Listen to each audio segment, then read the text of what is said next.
guys, kakabit kami ng optimizer ngayon. Optimizer para sa solar panel natin.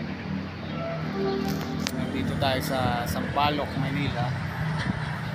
Makita nyo yung skyway. Another project ng Alta Solar.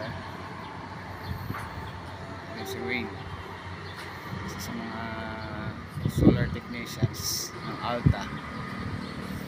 Yan ako yung helper niya ngayon. Kami yung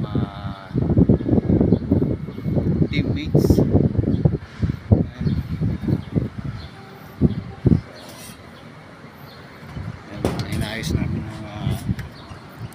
Inayos namin yung kinokonek-connect yung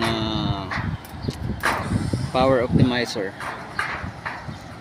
para mamaya pagka dire-diretso na yung latag ng solar panel. So after nito, pag na-connect na lahat, pupunta naman kami sa baba para ikabit yung inverter.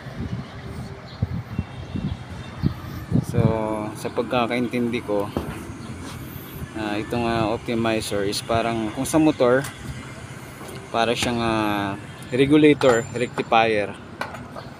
Siya yung nagre-rectify or nagre-regulate ng bawat wattage or supply ng solar panel. Pagka kulang yung isang panel, bibigyan niya. Yan. Pagka sobra, pag kulang siya, manghihingi siya. Ganun, parang ganun, give and take. Teamwork silang lahat. So 20 panels to. So 20 rin yung optimizer. Tapos ito manggagaling to sa, ito yung manggagaling sa solar panel connection.